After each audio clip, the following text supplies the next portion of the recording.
10 minutes ended up being a whole 2-hour session. Pretty much the biggest problem you have. The algorithm is apparently too good. The dopamine trap. Mr. Beast, he's pretty much cracked it. Designed to keep you there. Just another minute and one to the next and next. I'm afraid to look at my screen time. I'm pretty sure that my attention is pretty cooked. Watching videos on 2 times speed. I'm just wasting time twice as fast. Illusion of making progress. Never ending spiral. I sound like an addict. Quick interruption from the editing version of me. Please subscribe, leave a comment, like. I at least want to reach 50 subscribers so I can start streaming and actually talking to people directly. Anyways, thanks. Enjoy the video. Fuck no. You didn't mean to open your phone. It just sort of happened. A video that was only supposed to take 10 minutes ended up being a whole 2-hour session on life hacks and whatnot. It's interesting how your phone or whatever device you use to consume media can go from sort of being a form of therapy for yourself to pretty much the biggest problem you have. From what I hear from the people around me and just online generally, TikTok is the biggest consumer of time. For me, it's YouTube, I'm not gonna lie. It's a sort of mix between long form and short form content on there. I'm not a big fan of TikTok because the algorithm is apparently too good and it will suck you in somehow. Instagram's pretty interesting as well.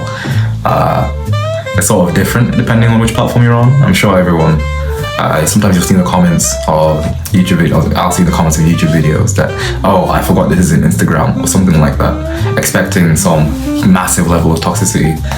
Forgive me if I do break a lot of sentences and whatnot. I haven't actually planned out this video so well. I've just sort of jumped on it, see how it goes. The first thing I want to talk about is the fact that a lot of things on the internet are a dopamine trap.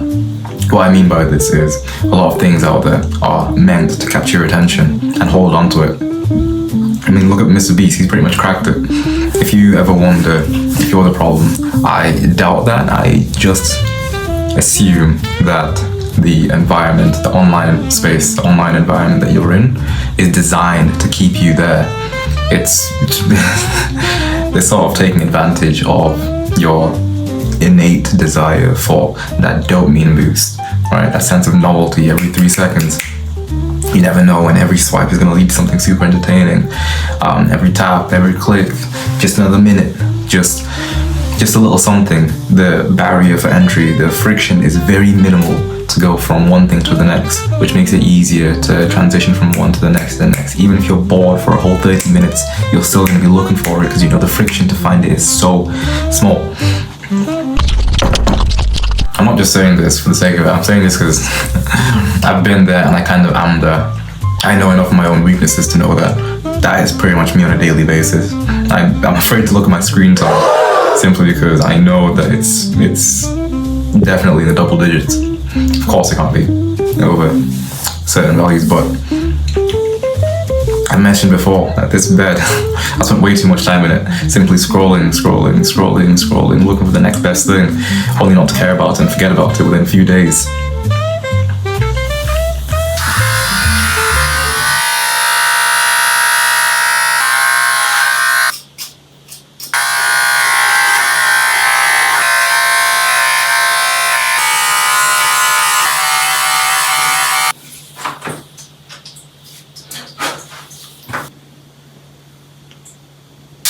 So my clippers ended up dying. I've only got one side done. Not even the back's still a mess. And this other side is only partially done. I messed up this side a little bit, but honestly, I'm just gonna leave it as is. I'm not too bothered about it.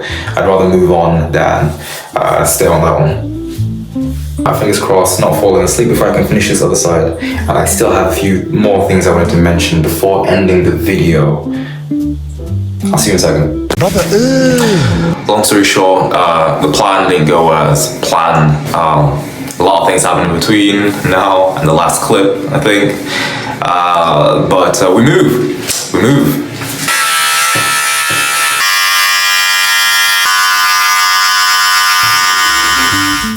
What actually matters for me isn't the initial part, because I've realized that I am now able to just get started on something. And I know one of my biggest weaknesses is wasting too much time thinking about it, and I've been able to work past that. So at this point, I'm convinced that what really matters is your ability to continue continue doing what you started, because as I said before, it will be all those little things that build up over time that actually make the proper difference. How's the cup looking? I'm sure you can see that. So next time you feel like you have something motivating you, something to actually get up and start doing, it's better you just immediately start and focus on the ability to continue it. Not necessarily, oh, I'm getting started, this is it. That's not what's important. The real question is, are you still going to be doing it in 6 months' time? Are you actually going to commit? And I think for a lot of us it's a pretty big ask in a lot of cases. Anyways, I've got places to be. It can be surprising. The next thing I want to talk about is the illusion of actually doing something. A lot of times, let's say I have an idea, I'll go on YouTube and sort of see what ideas are already existing and being practiced out there, just to gain inspiration, only for that to lead to me being on there, essentially in tutorial hell. I believe that's you call it tutorial hell. You never actually get to take an action yourself. You're just always looking for inspiration. Your brain thinks it's doing something as if it's actually started in the process. Even just getting this video out, I probably spent more time looking at other videos on how to do all this stuff before doing it myself. But at some point I decided to say, forget that, let me just jump into it. Nowadays, instead of doing too much research, I find it better just to jump into it head first, make the mistakes, see what happens. If it goes wrong, it goes wrong. If you can't correct it, then I guess we can cry about it, but at least we've got it out there.